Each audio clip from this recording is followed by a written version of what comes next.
আসসালামু আলাইকুম ভাই রে ভাই। অস্ট্রেলিয়া যে টি-20 স্কোয়াডটা দিছে, এই যে সামনে 9 জুন 9 তারিখে খেলা আছে, যে টি-20 স্কোয়াডটা অলরেডি কিন্তু দিয়ে দিয়েছে, যেখানে 3টে ওয়ানডে 3টা টি-20 হবে। মাথা নষ্ট, মানে না, অস্ট্রেলিয়ার সাথে কি ভাই জমি টমিলে ঝগড়া ছিল নাকি বাংলাদেশের? স্কোয়াডটা শুনলে আপনার মাথার তার কেটে যাবে। অস্ট্রেলিয়া স্কোয়াডটা যদি আপনি দেখেন বাংলাদেশের সাথে, মানে হোয়াইট ওয়াশ লোডিং। বাংলাদেশের যে স্কোয়াড দিয়েছে, ক্রিকেট খেলা কখন কি হবে অবশ্যই বলা মুশকিল।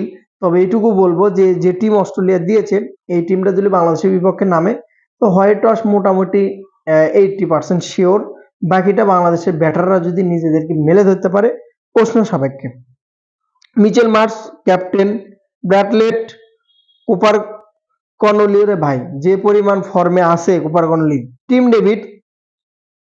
Davies, Nathan Ellis, Cameron Green, Aaron Hardie, Travis Head, Josh Inglis, Spencer Johnson, Real Madrid.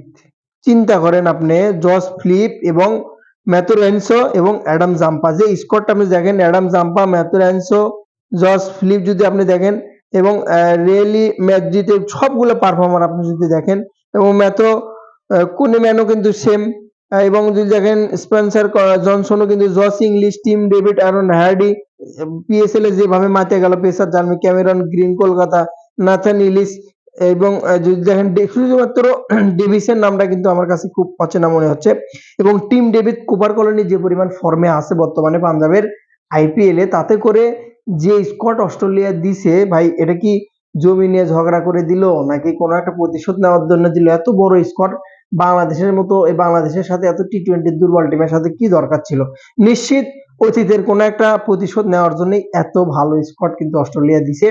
এই এই স্কোয়াডের সামনে বিশ্বের যে কোনো টিম, আপনি যদি ইন্ডিয়া বলেন, অস্ট্রেলিয়া বলেন, সাউথ আফ্রিকা বলেন, যে টিমই যদি আপনি বিবেচনা করেন না কেন, এই স্কোয়াডের সামনে অন্তত, বিশেষ করে যে ব্যাটার গুলো, মিচেল মার্শ যদি দেখেন আপনি, কুপার কর্নেলের কথা যদি বলেন আপনি, টিম ডেভিডের কথা যদি বলেন আপনি, ক্যামেরন গ্রিন যদি বলেন, অ্যারন হ্যাডি এবং টার্ভিস হেড, ও বাউরে, জস ইংলিশ, মানে নাম কোনটা রেখে কোনটা বলবো, এই 5টা ব্যাটার যদি ঠিকঠাক ভাবে খেপে, তো মোটামুটি যদি আপনি দেখেন যে 200 রান কিন্তু চেস হয়ে যাবে 100% কিন্তু, এবং 200 রানের লিড বাংলাদেশকে দেবে, এটা কনফার্ম। যেহেতু বাংলাদেশ টি-20 এখনো স্কোয়াড ঘোষণা হয়নি, তবে 100% ম্যানেজমেন্ট যারা আছে অস্ট্রেলিয়ার সাথে ভিন্নভাবে ভাবা উচিত, এবং সেরা সেরা সবচেয়ে সেরা যে একাদশটা, এটাই কিন্তু সাজানো উচিত। যেহেতু লিটন দাস বলেন আপনি, তানজিদ তামিম বলেন আপনি, সাইব যদি বলেন আপনি, এবং তানজিদ সাকিবের কথা যদি বলেন আপনি, নাহিদ রানা ভালো ফর্মে আছে বর্তমানে, তাসকিন চলে না, তাসকিন টি-20 বর্তমানে চলবে না, এবং বোলিং লাইন লেন্থ খুবই খারাপ কন্ডিশন। টেস্টেও যে খুব বেশি ভালো করেছে তাও বলবো না আমি, মেহেদী মিরাজ ফাইবার নিয়েছে, তো ওরকম ভাবে কিন্তু তাসকিন নিজেকে এখন পর্যন্ত মিলে ধরতে পারছে না ইদানিং। মাঝখানে কিন্তু পারফরমেন্স খুব ভালো ছিল। তো টি-20 স্কোয়াডটা কিন্তু বিসিবির সেভাবেই সাজানো উচিত, সেরকম কোয়ালিটি দিয়ে সাজানো উচিত, যেরকম অস্ট্রেলিয়ার যে শক্তিশালী টিমটা দিয়েছে, শক্তিশালী টিমের বিপক্ষে কিভাবে মাঠে নামতে হবে, কৌশলটা সাজিয়ে মিডল থেকে শুরু করে, তৌহিদ হৃদয় যদিও ভালো টাচে আছে, এবং বলা চলে যে শেষ যে ম্যাচটাতে সেখানে শামীম হোসেন পাটোয়ারি ভালো করেছে।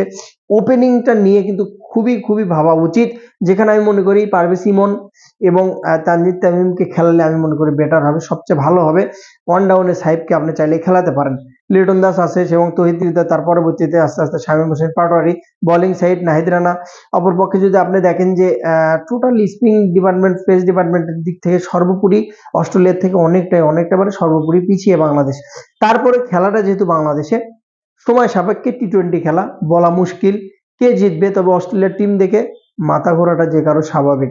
ভালো থাকুন, অবশ্যই আপনার মতামতটা কমেন্ট বক্সে জানান।